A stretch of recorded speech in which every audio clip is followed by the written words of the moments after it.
Magandang umaga po. Narito na po ang magiging lagay ng panahon ngayong umaga ng Biyernes, October 17, 2025.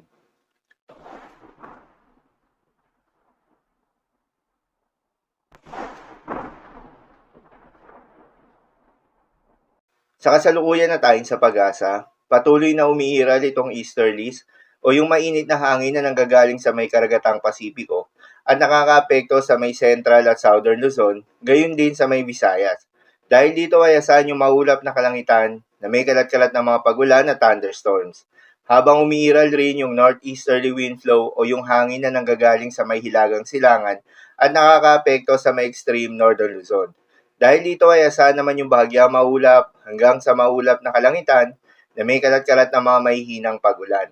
Sa nalalabing bahagi naman ng ating bansa ay asahan naman yung generally fair weather condition, mainit at malinsangan na panahon sa umaga hanggang sa tanghali. Ngunit pagsapit ng hapon o gabi ay asahan naman yung mataas na tsansa ng mga pagulan o thunderstorms na dulot ng mga localized thunderstorms. Samantala yung binabantayan na low pressure area sa labas ng Philippine Area of Responsibility ay nakapasok na nga ng Philippine Area of Responsibility at mas tumaas pa o nasa high chance na maging isang ganap na bagyo ito within the next 24 hours. Huli nga itong namataan sa layong 1,210 kilometers east ng southeastern Luzon. Sakaling maging bagyo na nga ito, bibigyan ito ng local name na Bagyong Ramil. Base sa datos ng Pag-asa, mataas yung tsansa nito na maglandfall sa ating bansa, particular na sa Aurora o Isabela, at tatawid hanggang makalabas ng Ilocos Region. Posible rin na mag-close approach muna ito sa Bicol Region bago maglandfall sa Aurora o Isabela. Anumang senaryo ang mangyari, ngayon pa lamang ay maging handa na tayo, lalo na sa mga lugar na posibleng maapektuhan ni Bagyong Ramil. Paalala pa rin po palagi na posible pa rin ang mga pagbabago.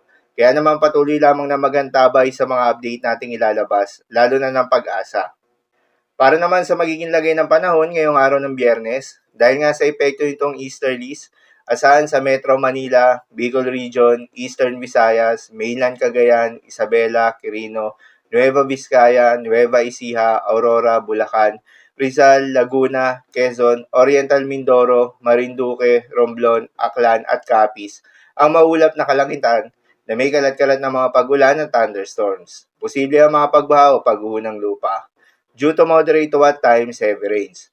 Habang sa Ilocos Norte, Batanes at Babuyan Islands ay asahan naman yung bahagyang maulap hanggang sa maulap na kalangitan na may kalat-kalat na mga mahihinang pagulan.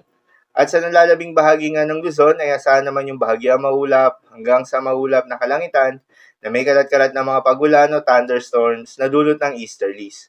Posible rin na mga pagbaha o pagguho ng lupa during severe thunderstorms. At sa nalalabing bahagi pa nga ng ating bansa ay asahan naman yung bahagyang maulap hanggang sa maulap na kalangitan na may kalat-kalat na mga pagulan o thunderstorms na dulot ng mga localized thunderstorms. Posible rin na mga pagbaha o pagguho ng lupa during severe thunderstorms.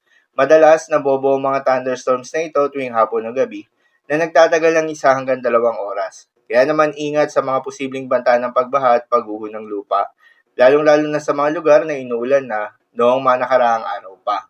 Para naman sa magiging lagay ng mga dagat baybayin, ayon sa Pag-asa ay wala tayong nakataas na gale warning sa anumang seaboards ng ating bansa, kaya naman malayang makakapamalaot yung mga kababayan nating mangingisda at yung may mga maliliit na sasakyan pandagat, subalit iba yung pag-iingat pa rin, lalo na kung meron tayong offshore thunderstorms activity.